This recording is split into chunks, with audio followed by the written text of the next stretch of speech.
안녕하세요. 광개토 태양릉 비문 해설과 임나가라 위치, 인터넷 교보, 예스24, 알라딘 등 온라인 서점과 오프라인 서점에서 판매 중입니다. 감사합니다. 잘 부탁드립니다. 네, 오늘은 한국전쟁 전사에서요, 신탁통치 파동에 대해서 알아보려고 합니다. 신탁통치는 많은 분들이 알고 계시는 바와 같이 그 모스크바 3상회의의 결정이 동아일보 오보로 인해서 잘못 보도가 되고 또 그거로 인해서 반탁 운동이 거세게 일어나다가 좌익 세력이 갑자기 찬탁으로 돌아서면서 또 많은 혼란상을 가지고 오다가 여러 가지 그 이후에 그 좌익과 우익의 상황이 좀 달라지는 그런 현상이 일어났던 그런 사건을 말한 겁니다. 그래서 오늘은 그 좌익 세력이 반탁을 하다가 왜 찬탁으로 돌아섰는지 그 이유하고 그 다음에 박헌영이 그 와중에 소련의 일국 신탁 통치를 허가한다는 듯한 뉘앙스의 발언을 기자회견을 함으로써 그때 당시에 엄청난 또 혼란을 가져왔던 사건이 있었는데 왜 그런 일이 있었는지 어떻게 진행이 됐는지 그리고 신탁통치 파동 이후에 좌익과 우익의 세력 변화가 어떻게 바뀌어 가게 됐는지 그거에 대해서 알아보도록 하겠습니다. 먼저 그 46년에 8월 미군정청이 여론조사를 한 게 있습니다. 어떠한 정부 형태를 원하는가라는 여론조사를 했는데요. 그때 글을 읽고 쓸 줄 아는 8,453명의 한국인을 대상으로 여론조사를 한 결과 사회주의 71%, 자본주의 14%, 공산주의 7%, 모름 8% 이렇게 여론조사가 나올 정도로 한국 사회는 사회주의 또는 공산주의에 호감을 갖고 있는 그런 여론이 압도적인 대세였었습니다. 그래서 미군정은 한국민의 78%가 좌파라고 파악을 하고 있었고요. 이것은 미군정 입장에서는 굉장히 초조하고 힘든 그런 여론이었죠. 마주하고 하지 않는 피하고 싶은 현실이었겠죠. 미국 입장에서는 친미 반공주의 정부로 만들어야 되는데 한반도의 정부를 그거가 하기가 정말 쉽지 않겠구나라는 생각을 가지게 만드는 그런 여론조사였을 겁니다. 근데 이런 상황에서 1945년 12월 16일에서 26일 사이에 모스크바 미용소 외상 3상회의가 열립니다. 이 모스크바 3상회의에서 한국에 관한 결정사안은 이런 거였습니다. 그 미소가 합의한 결정사안이었는데요. 1. 조선의 통일된 임시민주정부를 수립한다. 2. 이를 위해 미소 대표자들이 공동위원회를 구성한다. 3. 미영소중 4개국 협의체가 임시정부를 통해 최장 5년간 신탁통치를 하고 그 후 완전한 독립국가를 수립한다. 이게 이제 모스크바 3상회의의 한국에 관한 결정사안이었습니다. 근데 이 사안이 1945년 12월 27일에 동아일보에 의해서 이제 전달이 되는데 미국이 즉시 독립을 원하고 소련은 신탁 통치를 주장한다라는 식으로 이제 보도가 나갔죠. 이게 이제 완전한 오보인데요. 사실 동아일보도 다른 데에서 이제 보도된 거를 미국의 이제 성조지라는 그런 잡지가 있는데 거기에 보도된 거를 이제 인용해서 이렇게 한 건데 인용한 거 자체가 이제 잘못된 거였죠. 거기가 오보가 있었던 거죠. 그랬는데 여기에서 이제 사실은 이게 미국이 즉시 독립을 원하고 소련이 신탁 통치를 주장했다는 건 완전히 반대되는 거였죠. 사실상 모스크바 3국의 외상회의에서 한국 문제에 대해서 최종 결론에 이런 합의안을 이끌어낼 수 있었던 것은 미국이 신탁 통치를 계속 원하고 신탁 통치가 기간이 더 뭐 10년이든 20년이든 막 이렇게 주장을 하고 있었던 거를 소련이 그거를 자제시켜 가지고 5년으로 이제 합의를 줄여서 끌어낸 거예요. 소련이 제안을 한 거를 이제 미국이 동의를 해서 이게 이제 합의안이 도출이 된 겁니다. 그래서 소련안은 임시민주정부 수립을 앞세우고 임시정부와 연합국의 합의에 의하여 최장 5년간의 신탁통치를 실시할 수 있다는 것인데 5년도 너무 길 수 있고 빠르게 전국이 안정이 되면 2년이든 3년이든 그거보다 더 빠르게 한국을 빨리 더 독립시켜 줄 수 있다. 아무리 길어도 5년은 넘지 못한다. 이제 이런 것이 소련이 제시한 거였고 미국이 이것을 받아들인 거였죠. 그래서 이게 이제 완전히 잘못된 식으로 이렇게 보도가 나간 거였습니다. 이때 당시에 미소 양국 간이 신탁 통치안에 합의를 하면서 각각 동상이몽을 꿈꾸고 있었다는 사실을 좀 아는 게 도움이 될 것 같아요. 미국 입장에서는 당시에는 전 세계가 그 소련 공산주의 볼셰비키 혁명의 성공으로 인해서 그 전 세계적으로 공산주의 열풍이 불고 있을 때였어요. 그래서 미국이 일본에도 점령군이 들어가잖아요. 한국보다 더 오랫동안 한 7년 정도 거기는 그 미 군정이 이제 실시돼 있었는데 일본에서도 좌익이 굉장히 셌습니다. 전 세계적으로 좌파가 유행을 할 때였고 공산주의가 호응을 받을 때였기 때문에 미국은 이 소련의 세력을 억제하고 전 세계에서 그 반공 그다음에 반소련의 자기 친미 우호 정권들을 수립하기 위해서 고군분투를 할 수밖에 없는 그런 상황에 있었습니다. 이때에 이제 헨리 스팀슨이라는 당시 미국 전쟁성 장관이 있었는데요. 이 사람은 그 6명의 대통령을 모실 정도로 굉장히 그 실무적인 현장에서부터 커왔지만 이론적인 것도 탁월한 사람이었다고 합니다. 이 헨리 스팀슨이라는 사람이. 그래서 이 헨리 스팀슨이라는 사람이 이제 루즈벨트 대통령이 신탁 통치안을 얘기를 계속했지만 실질적인 이론으로서 이 이론을 제공해준 이론가가 이 헨리 스팀슨이라는 사람입니다. 이 사람이 한국에 대해서 이런 얘기를 했는데요. 이 사람이 또 미국이 필리핀을 통치할 때 필리핀에 총독으로 나가 있었던 그런 경험도 있어요. 그래서 필리핀에 미국이 갖고 있었던 신탁 통치 경험은 필리핀 신탁 통치를 미국이 해본 적이 있었거든요. 그래서 필리핀을 장기적으로 완전한 독립국가로 만들기 위해서 필리핀 한 20년, 30년간의 신탁 통치안을 기간을 이제 거쳤는데 그 경험을 기준으로 해서 이제 한국도 자꾸 그런 식으로 얘기를 한 거였죠. 미국이 갖고 있는 신탁 통치안의 유일한 경험이 필리핀 통치였어요. 근데 그거를 기준으로 해서 이제 얘기를 한 건데 한국에 대해서 이제 이런 말을 했습니다. 내가 알기론 소련은 한두 개 사단 규모의 한국인을 훈련시켜 왔는데 소련은 이들 한국인 사단을 이용하여 지배권을 장악하고 소련의 지배를 받는 지방정부를 수립하는데 그러니까 소련의 위성정부라는 거죠. 그런 정부를 수립하는데 영향력을 행사하도록 할 것이다. 한국은 극동으로 이식된 폴란드이다. 나의 견해로는 신탁 통치는 강력하게 추진되어야 한다. 적어도 명목상으로나마 미국의 육군이나 해병대가 신탁 통치 기간 중에 한국에 주둔할 것을 제안한다. 한반도의 일국 지배를 배제하는 상태에서의 방공 보루를 구축하는 것이 목표다. 이제 이런 말을 했습니다. 그래서 즉 무슨 말이냐면 미국 입장에서는 신탁 통치를 해야 그 기간 동안에 친미 반공 정부를 수립할 수 있는 시간을 벌어야 된다. 이제 이렇게 생각해서 신탁 통치를 주장을 한 거였습니다. 그런데 소련의 입장은 그거하고 달랐죠. 반면에 소련은 자신감이 있었어요.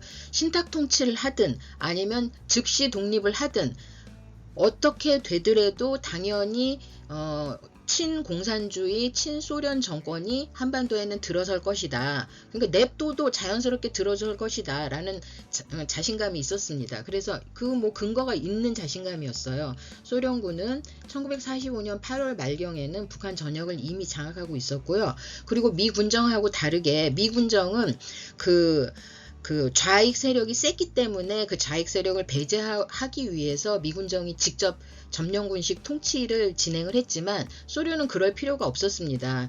그렇기 때문에 왜냐하면은 이 소련 군정이 들어서기 전에 이미 이제 여운형을 비롯한 좌우 합작의 건국준비위원회가 있었고요. 그 건국준비위원회 산하 인민위원회가 각 지역에 다 있었습니다. 그러니까 이 건국준비위원회와 인민위원회는 친소련, 친사회주의, 친공산주의 성향을 가지고 있었던 그 자치적 단체였기 때문에 여기에다가 통치 권한을 일임을 하면서 이제 간접 통치 방식을 소련 군정은 채택을 했죠. 그렇게 해도 되는 거였기 때문에 그렇게 한 겁니다. 그래서 최종적으로는 그 단체들을 이용해서 친소련 성향의 공산주의 정권을 수립하는 데 목적을 뒀고 당연히 그렇게 자연스럽게 할 수 있을 거라고 봤습니다. 그래서 북한만이 아니라 남한까지도 통일된 친소련 공산주의 정권을 수립하는데 무리 없이 잘 진행이 될 거다. 5년까지도 안 가고 즉시 독립을 해도 그게 가능할 거다 이렇게 봤던 거죠. 그래서 사실 미소 간에 이게 굉장히 미묘한 지점인데요. 이제 2차 세계대전이 끝났는데 미소가 냉전을 하다가 이게 다시 3차 세계대전이 되면 안 되는 거잖아요. 그러니까 서로 두려움이 있었습니다. 미국도 소련에 대한 두려움, 소련도 미국에 대한 두려움, 이게 다시 3차 세계대전이 되면 안 되는데 그렇지만 소련 입장에서는 친소련 공산주의 정권이 전 세계에 많이 들어서야 되는 거고 미국은 이걸 막아야 되는 입장이고 그렇다고 전면전을 할 수는 없고 이런 입장이 있었던 게 미소의 이제 상황이었어요. 그래서 미소가 각자 전면전은 하지 않지만 각 지역에서 한반도를 포함한 각 지역에서 자기의 우호적인 세력을 정권으로 세우는데 사실 최선을 다해야 된다. 이제 이런 입장에 있었던 게 이 당시 상황이었습니다. 근데 이제 신탁통치안이 이제 동아일보 보도로 28일 날 이제 보도가 된 이후에 이제 가장 강렬하게 한국 국민들한테 다가왔던 건 뭐냐면 탁치, 신탁이라는 용어예요. 그리고 그 5년이라는 용어, 그 다음에 고등 판무관이라는 이 용어인데 신탁통치안 세부 사안을 들여다보면 고등 판무관이 5년 동안 한국을 통치한다 이렇게 되어 있습니다. 그러니까 기시감이 온 거죠. 고등 판무관이 통감이구나, 조선 총독부의 총독이구나, 이제 이런 식으로 즉각적인 그 경험적인 사안하고 맞물리면서 고등 판무관은 총독이네, 이제 이렇게 인식이 된 거예요. 그래서 신탁과 탁치라는 용어가 가져다주는 용어 자체가 주는 모욕감, 불쾌감, 감정적으로 막 이게 끌어오르게 하는 거죠. 탁치, 신탁, 고등 판무관 이 용어 자체가 앞뒤 가리지 않고 이 신탁통치안의 내용이 어떤 것인가 이제 차분히 들여다볼 여유가 없을 정도로, 왜냐하면 막 이제 해방돼가지고 신생 독립국인데 독립된 나라의 정부를 구성하고 독립국으로 이제 막 나가는구나 하고 다들 열의와 기대감이 막 용암 들끓듯이 화산처럼 막 폭발하고 있었던 시기인데 그 시기에 신탁, 고등 판무관, 5년 이렇게 나오니까 이게 이제 용납이 안 되는 거죠. 그거 자체로 듣기 싫은 거죠. 그 자체가. 그 굉장히 모욕적으로 들려져 왔고 한국 국민들한테는 그 즉시 이제 이승만과 김구는 신탁 통치에 반대하는 운동을 벌입니다. 그래서 반탁운동이 들불처럼 이제 일어나는데요. 1945년 12월 28일 신탁통치 반대 성명을 발표를 하고요. 김구와 임시정부가 중심이 됩니다. 그래서 12월 29일 신탁통치 반대 국민총동원위원회를 결성을 해요. 이때는 좌우익 모두가 반탁으로 다 이제 함께 일어납니다. 그리고 이제 김구가 이제 말을 하기를 뭐라고 말하냐면 신탁통치는 독립을 염원하는 한국인의 의지에 배치될 뿐만 아니라 제2차 세계대전 동안에 제시된 미국의 공약과 다르며 국제연합 헌장에 부합하지 않으며 극동의 평화를 위협한다. 이제 이런 식으로 반탁운동을 선언을 합니다. 그리고 이승만은 독립촉성중앙협의회 회장이었는데요. 독립촉성중앙협의회, 이제 이하 독촉이라고 부르는데요. 독촉은 1945년 10월 23일에 조선 호텔에서 이제 각 단체 정당의 대표 200여 명이 참여한 가운데 이제 결성이 됐는데요. 명목상으로는 좌우익 모든 정당 단체를 망라하는 좌우익을 합친 남한의 유일한 정치체라고 선전이 됐고, 그런 이제 한민족 통일 전선의 최고 지도자는 이승만이다라는 것을 이제 부각을 하면서 만들어진 단체이긴 하지만, 그렇지만 사실상 명분은 그렇다고 할지라도 사실상 이게 그 좌익은 좀 배제돼 있는 상태였던 거죠. 그래서 어쨌든 이승만도 이제 그 발표를 해요. 하지는 신탁통치라는 무거운 멍에로 우리를 구속하고 있고 미국과 소련은 우리를 노예로 만들려는 음모를 꾸미고 있다라는 강력한 비난 성명을 내놓으면서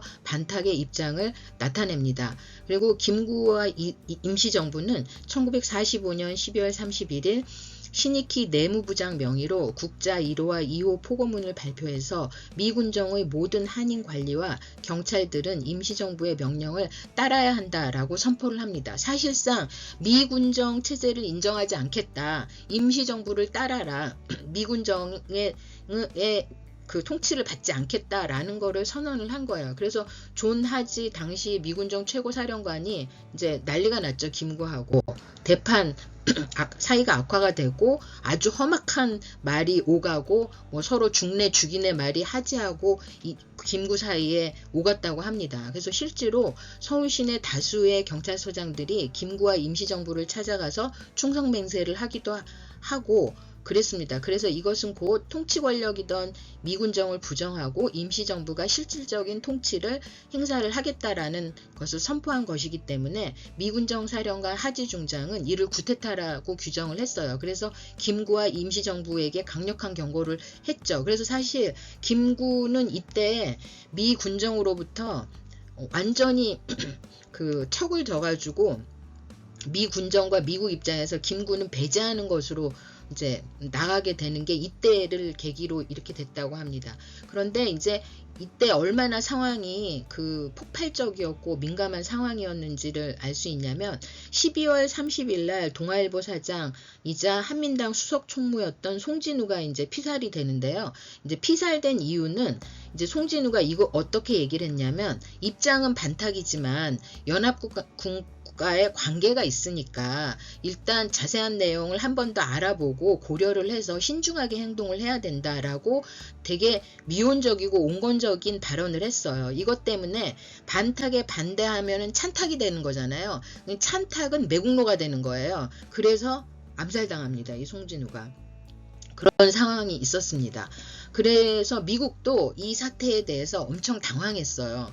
그래서 사실 미국은 남한의 미군정을 직접 통치로 이렇게 할 것을 결정하면서 하지를 총사령관으로 해서 보내면서 남한에 대해서 알고 있는 게 하나도 없었고 한국에 대해서 한민족에 대해서 역사적인 전통에 대해서 그 다음에 정치적인 어떤 부분에 대해서 굉장히 무지하고 무식한 상태고 준비가 안 된 상태에서 하지가 온 겁니다. 근데 하지는 그냥 군인이었어요. 군 작전 사령관을 하던 군인의 입장으로 이제 온 거예요. 이게 굉장히 반대되는 게 뭐냐면 일본의 미군정이 들어가면서는 몇 달 전부터 두세 달 전부터 일본어 교육, 일본어 역사, 일본 역사, 일본 전통 뭐 등등 일본 문화 이런 거를 교육을 시켜서 장교들을 많은 사람들을 교육을 시켜서 이 교육된 사람들을 이제 일본에 보내면서 이렇게 통치를 하려고 했는데 남한에 진주하는 미군정에 대해서는 그런 준비가 되지 않은 상태에서 미군정이 이제 시작이 된 겁니다. 그래서 굉장히 미군정이 일단 진주하고 난 다음부터 이제 수집을 하고 정보 수집을 하고 자기들도 그때부터 공부를 하고 이제 이런 상황이 되면서 엄청 좌충우돌을 한 거죠. 이제 그런 가운데 하나의 예가 이 외교관 랭던이 보낸 이 사람의 이제 편지인데요. 이 랭던이 보고한 보고서입니다. 이 랭던은 W.R. 랭던이라는 사람은 하지의 정치 고문으로 남한에 와 있었던 사람인데 와서 이제 남한과 한국에 대해서 공부를 하고 관찰을 하기 시작을 한 겁니다. 그거에 대한 이제 보고서를 어떻게 쓰냐면요. 해방된 한국에서 한 달간 관찰을 하고 난 후 이제 이렇게 보고서를 쓴 겁니다. 신탁 통치안을 도덕적 및 현실적 관점에서 그 적합성을 설득할 수 없습니다. 우리는 이 안을 기각시켜야 한다고 믿게 되었습니다. 한국민은 일본 치하의 35년을 제외하고는 항상 분명한 국가체계를 유지해 왔으며 높은 학문적, 문화적 및 생활상의 수준을 유지해 왔으므로 한국인은 이를 받아들이지 않을 것이므로 신탁 통치는 비현실적이라고 생각됩니다. 이런 얘기를 하면서 사실상 상부에 신탁 통치안을 철회해야 된다라는 자신의 보고서를 올렸습니다.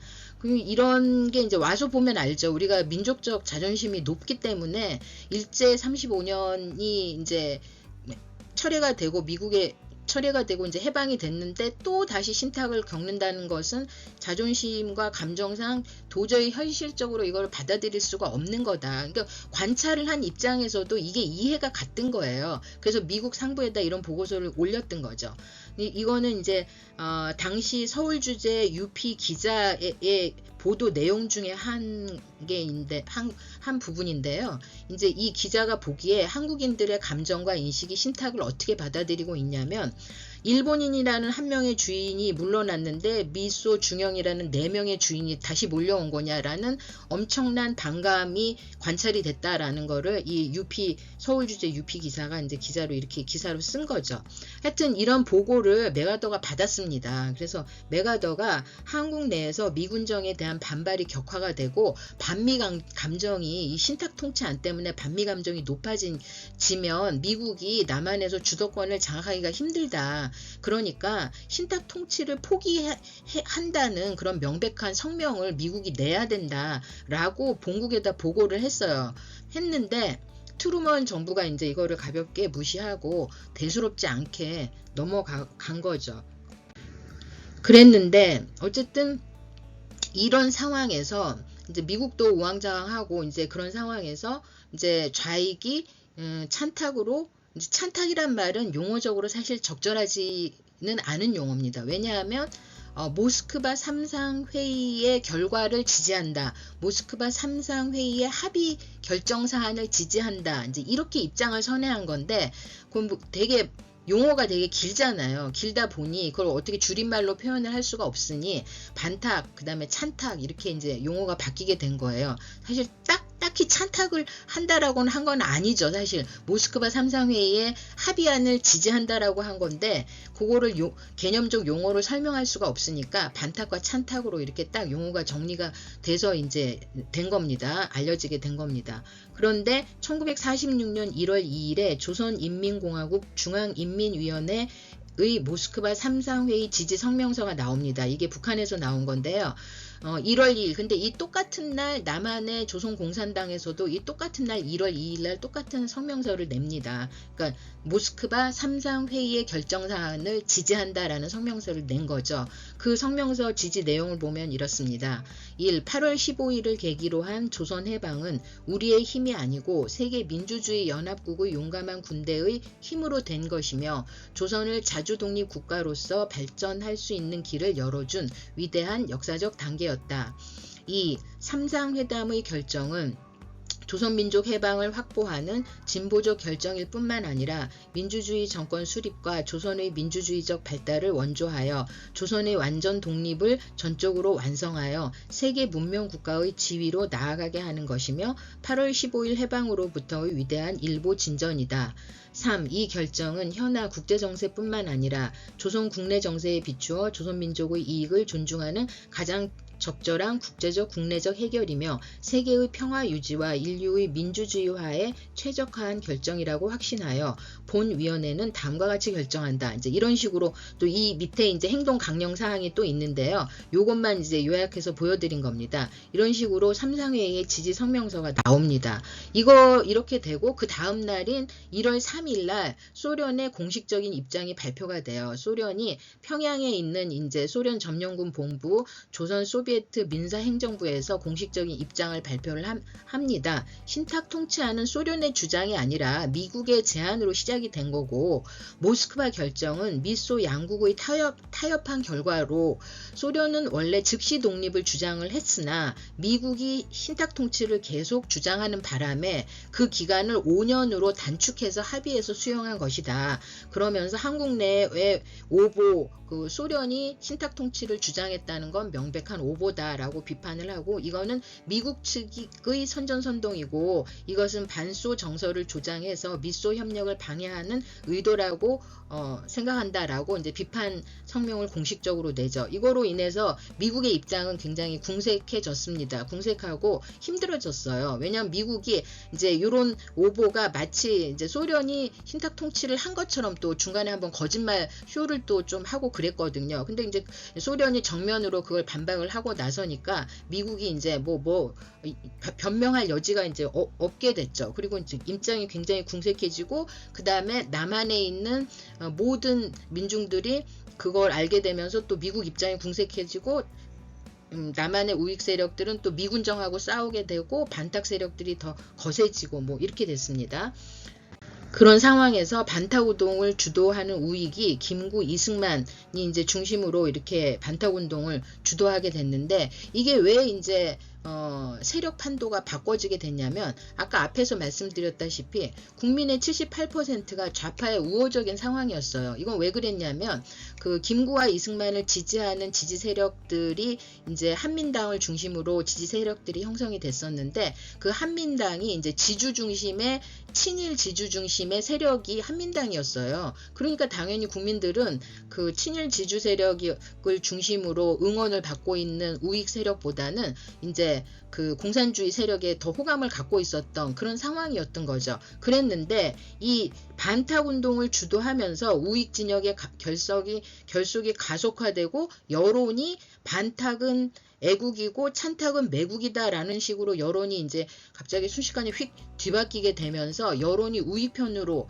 반탁운동을 벌이는 우익편으로 돌아가게 된 겁니다. 그리고 이제 그 모스크바 3상 회의를 지지한다. 이른바 찬탁은 매국이다 하면서 좌익에 대한 호감도가 급격히 떨어지게 된 거예요. 좌익은 매국이고 반탁을 하는 우익은 애국이다라는 그런 프레임이 이때 이제 만들어지게 된 겁니다. 그래서 이게 진짜 이제 아이러니한 게 그렇다면 여론이 이렇게 불리한데 좌익은 왜 스스로 이 신탁통치안을 지지한다. 모스크바 3상 회의를 지지한다라고 하면서 계속 그렇게 갔을까. 이렇게 하면서 이제 좌익 우익의 남한에서는 미군정의 이제 호응을 좌익은 배제하고 우익한테 힘을 몰아주고 여론까지도 우익을 지지하면서 남한에서는 좌익이 이제 힘을 잃게 되는 계기가 된 거거든요.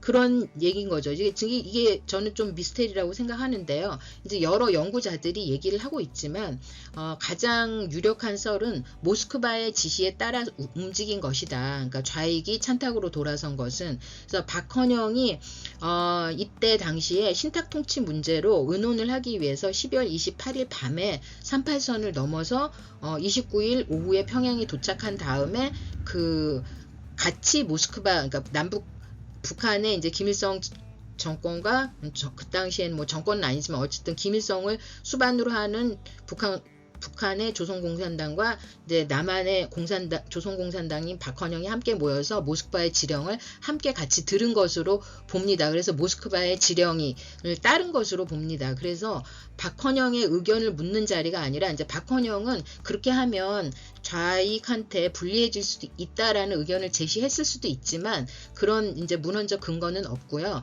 어쨌든 미국의 신탁 통치안에 대해 소련이 하는 수 없이 5년간의 후견인 제도로 합의를 한 것이니 이거는 너네들한테 불리한 게 아니고 우리가 생각하는 그런 신탁 통치, 식민지적 지배를 하는 신탁 통치 그런 게 아니다.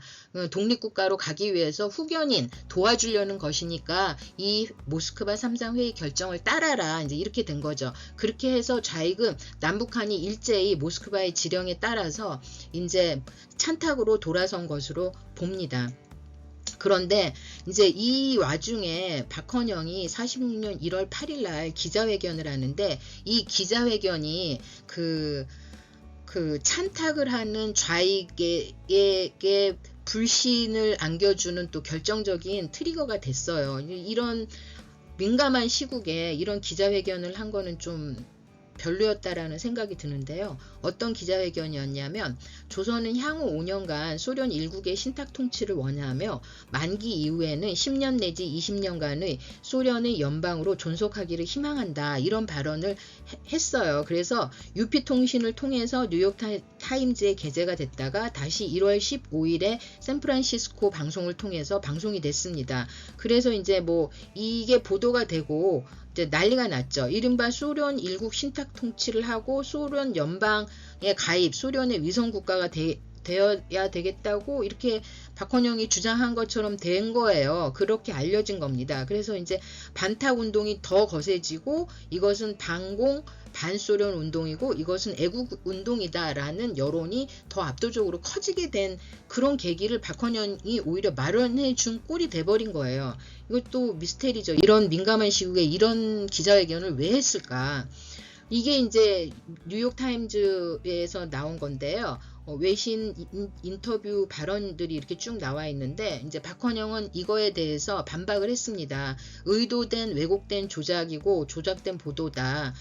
자신은 소비에트 조선이 언제 건설될지 알 수 없지만 가령 된다고 해도 조선은 언제든지 독립국으로 나갈 것이다 라고 말한 것인데 이 인터뷰를 한 기자가 나의 의도를 완전히 조작하고 왜곡해서 보도를 해서 오해를 불러일으킨 것이다 라는 반박 성명서를 냈습니다. 그러면서 박헌영은 이 1월 26일에 미군 사령관에게 리처드 존스톤, 이 사람이 이제 인터뷰를 한 기자인데 리처드 존스톤이 왜곡된 보도를 했으니까 조선으로부터 추방할 것을 요구를 하는 공문서를 제출을 해요. 그래서 미군정 사령부가 사실 규모 조사에 착수를 합니다. 그런데 이것도 박헌영한테 별로 유리한 결론이 나오진 않았습니다. 왜냐하면 박헌영과 리처드 존스턴이 이제 인터뷰를 할 때 그 대화를 했던 내용을 존스턴이 메모를 해놨어요. 이 메모 노트가 그대로 있었기 때문에 이걸 그대로 제출을 한 겁니다. 근데 그거에 의하면 그 메모 노트가 그대로 아직까지도 남아있는데요. 이런 질문이 있습니다. 미스터 박, 조선을 위한 소련 일국의 통치에 대해 당신의 태도나 느낌은 어떤 것입니까? 했더니 답을 합니다. 나는 이것을 반대하지 않습니다. 우리는 소련에 의한 일국 신탁 통치를 반대하지 않습니다. 라고 얘기를 했죠. 그 다음에 미스터 박, 당신 나라의 정치 발전 과정에 대해 어떤 생각을 가지고 있습니까? 하니까 대답을 하기를 우리는 10년 또는 20년간 소련화한 사회주의적 노선에 따라 자유스럽고 독립적인 민주주의 국가로 발전되기를 희망합니다. 또 질문, 이것은 궁극적으로 조선을 소련화하여 장래의 어떤 시점에 소연방에 가입한다는 가능성을 포함하는 것입니까? 네. 그렇지만 대답을 합니다. 그럴 수 있지만 현 단계에서는 가능하지 않습니다. 이제 이렇게 대답을 한 거죠. 그래서 이 결과 조사가 특별히 그 존스톤이 박헌영의 그 의도를 왜곡 조작해서 보도했다라는 그런 혐의점을 발견할 수 없었기 때문에 존스톤은 책임을 면제를 받았다라고 이제 오히려 미군정에서 보고서를 냈습니다. 그래서 이제 이거는 여전히 미스테리죠. 소련 일국 신탁 통치 발언은 왜 이렇게 민감한 시국에 들끓고 있는 시국에 이런 내용의 기자회견을 한 것일까? 이제 이거는 여전히 미스테리인데 이제 연구자들 사이에서는 그 박헌영이 그 소련 그의 군정이 이루어지는 북한에서도 사실 좌익에서도 김일성하고 박헌영 간에 그 세력 다툼이 있었기 때문에 박헌영 입장에서 그 소련 모스크바 정권에 조금 더 눈에 띄고 싶어하는 그런 심리가 작용한 것이 아니냐 이제 이렇게 보는 연구자들도 있기는 있습니다. 그렇지만 뭐 정확히는 알 수 없죠. 이후에 박헌영은 우리는 연합국가의 협력이 없이는 조선 독립이 실현되지 못한다는 것을 잘 알며 또한 우리가 하루라도 독립이 속히 달성되는 길은 연합국가 특히 미소 양국과의 친선과 협조를 더욱 굳게 하는 것 이외에는 다른 길은 없다. 우리는 영미식도 아니고 소련식도 아닌 동구라파식의 인민민주주의로 나가야 된다. 이제 이렇게 자신의 생각을 밝히기도 했습니다.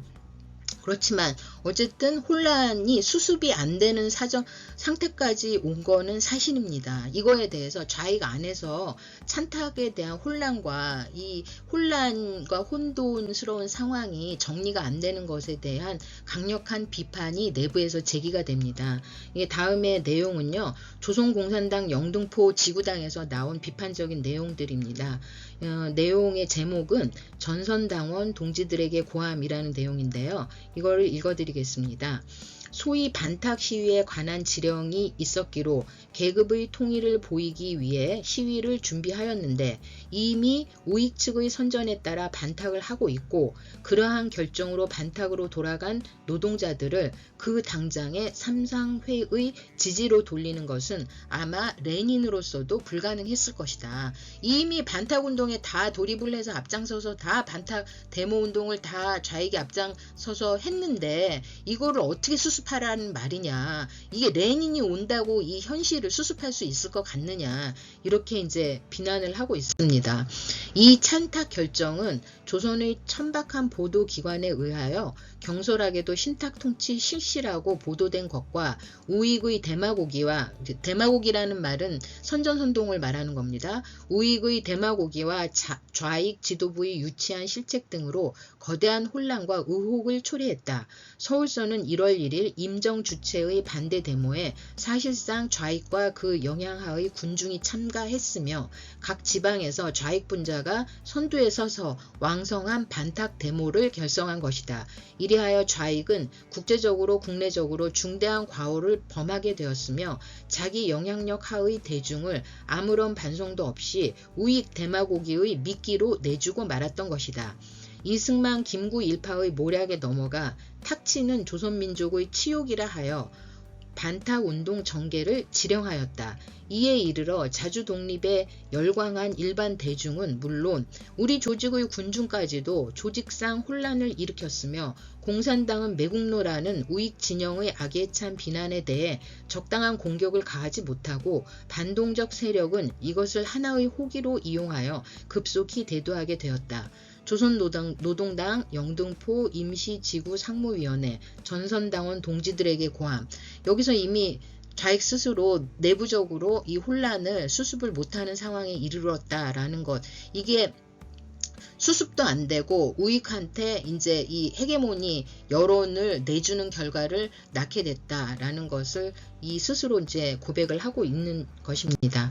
그래서 이 이제 신탁통치 파동에 대해서는 정말 좌익의 입장에서는 좀 억울한 입장이게 된 거예요. 우익은 김구와 이승만을 바탕으로 한 우익은 그 한민당의 지지를 받고 있었죠. 근데 한민당은 친일 지주 세력을 바탕으로 한 그런 정당들의 모임과 그 지지 세력이었기 때문에 우익이 그렇게 국민들한테 큰 인기가 없었고 여론적으로도 별로 지지를 받지 못하고 국민들의 여론이 좌파를 많이 지지하는 상황이었는데 이 신탁통치 파동으로 이제 모스크바의 지지로 일시에 좌익은 남북한 좌익이 모두 모스크바 3상 회의를 결정하는 것으로 입장을 선회를 했지만 이미 여론이 악화되고 여론이 그 찬탁은 매국이고 반탁은 애국이다라는 거로 이미 이제 여론이 돌아가서 더 이상 어떻게 손쓸 수 없는 지경으로 이제 바꿔지면서 김구와 이승만을 중심으로 한 우익 진영의 입지가 공고해지고 강화되지고 여론이 이제 뒤집어지는 그런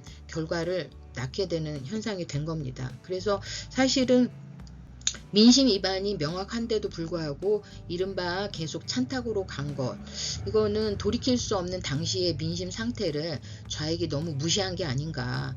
그래서 찬탁으로 좀 더 시간적으로 연합국의 조력을 받으면서 통일된 독립국을 준비할 수도 있었지만 사실 찬탁을 모스크바 3상 회의를 지지를 하면서 그 연합국들의 결정을 지지를 하면서 5년간의 그 서로 조금 더 준비를 하는 기간을 가졌다면 좌파와 우파, 좌익, 우익의 그 이데올로기적 분열 양상이 조금 더 가라앉으면서 좀 이성적으로 더 분단까지 이르지 않고 조금 더 이성적으로 새로운 나라의 국가체제를 어떻게 할 것인가라는 걸 시간을 갖고 좀 더 검토해 볼 수 있는 시간이 있었을 수도 있다라고 저는 생각도 되는데요. 그렇지만 당시에 완전한 자주독립에 대한 국민적 민족적 열망이 굉장히 강렬할 때였기 때문에 그거를 받아들이라고 대중들한테 요구를 한다는 것은 현실적으로는 사실은 불가능한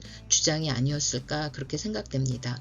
그렇게 해서 이런 신탁통치 파동을 거치면서 결국에는 미소 공동위원회가 아무런 성과를 보지 못하고 그냥 해체가 돼버리고 남북한이 각자 다른 정부를 세우는 길로 나아가게 되는 그런 상황에 이르게 됩니다. 네, 오늘은 신탁통치 파동에 이르는 과정과 그 결과, 그 다음에 그 신탁통치 파동에서 일어났던 좌우익 간의 세력 판도가 그 이후에 어떻게 달라졌는지에 대해서 알아봤습니다. 앞으로도 그 해방 이후에 미군정 시기에 남한에서 일어났던 사건들과 또 북한에서 소련 군정 시기에 어떤 일들이 있었는지에 대해서 계속해서 알아보도록 보려고 합니다. 네, 긴 시간 시청해 주셔서 정말 감사합니다. 좋아요 눌러주시면 더욱 감사드리겠습니다. 감사합니다.